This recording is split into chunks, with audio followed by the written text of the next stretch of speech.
video ito, tutulungan ko kayo kung paano makipag-collab dito sa GitHub. So first, kailangan gumawa muna tayo ng repository.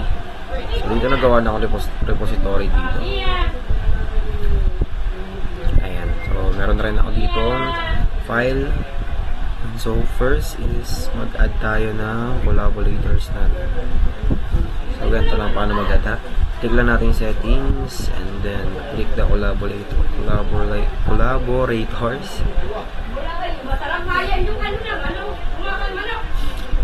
Ayan, so ito verify lang natin. Ayan, so dito paano mag-add is add people. Ayan, so since meron na ako dito kakolab na si Gabriel Diaz. Ayan, so first, buksan natin yung GitHub desktop.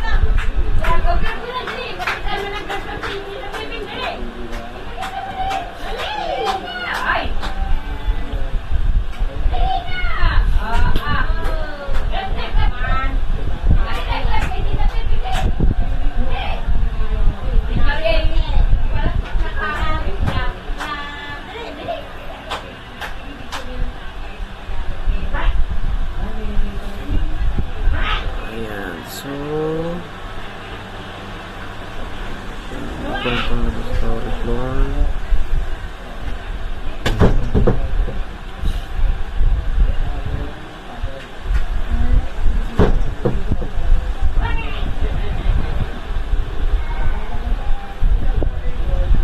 Ayan. So, first, kailangan natin gumawa ng branch. Ayan, new branch. Pangalanan na lang natin kung ano ba yung parang description or title, kung ano ba yung gagawin natin, kung ano ba yung babaguhin natin dito sa code. So lagay ko lang is header, create branch,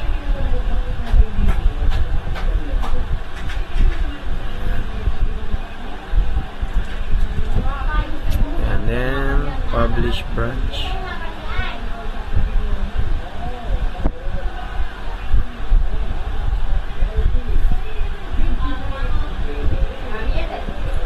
So, ayun, okay na, publish na yung ginawa nating branch. So, check natin dito sa GitHub.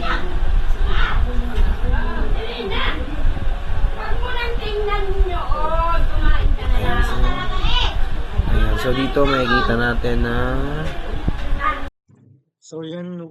ngayon didiscuss naman natin kung paano yung collab repository.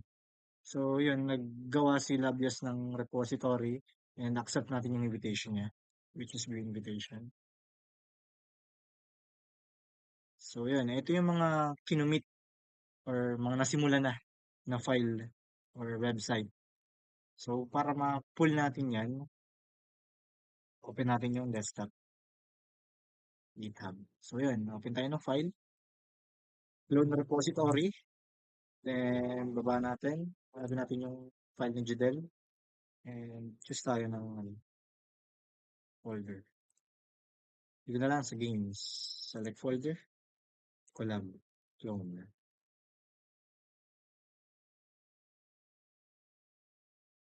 So yun, tapos na natin siyang i-clone. So yun, after nun, fetch origin natin. After fetching origin, pwede natin tingnan kung ano itsura ng nung pinaka-website talaga or papaguhin. Nandito siya sa games, dito natin siya sinave. And ito. Kung makikita mo, marami pang marami pang kulang. Lalagyan natin dito ng username. Ito username, papalitan natin. Password, papalitan din natin.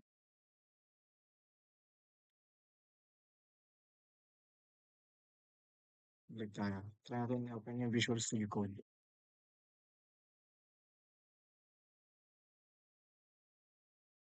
So yun, makikita nyo, dito yung mga code or lines niya, no? Ayan. So ayun, medyo meron lang tayong babaguhin sa ano, code. Una dito sa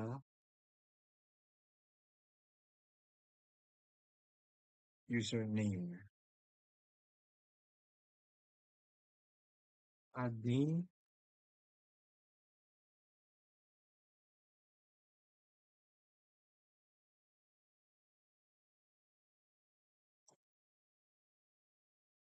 dadagdagan lang natin 'to name. Name of person. Name person. So yan, save natin.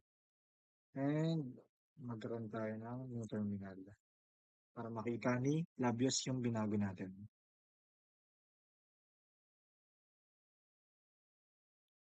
Una is git add space that, tapos git commit. After ng commit,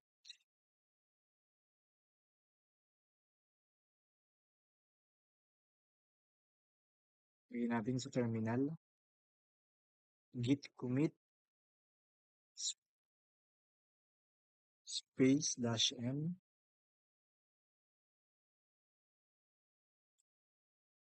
and ilalagay lang natin kung ano yung tinanggal natin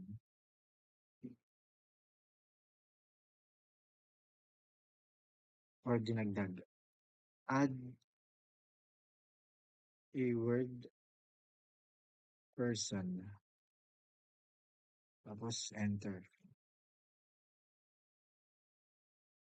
Then kasunod naman is git. So yun, after natin siyang i-push, after natin i-commit, git push, then space dash u origin main.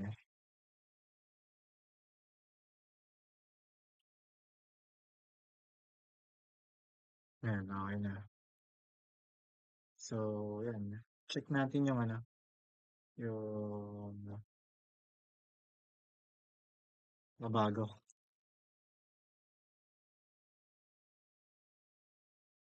So, yan. Ito. In-advert na tayo.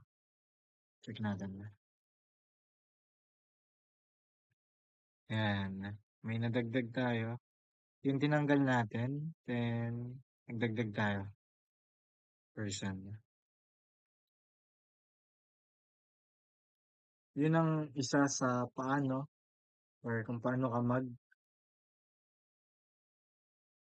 mag-collab, especially gamit ang GitHub.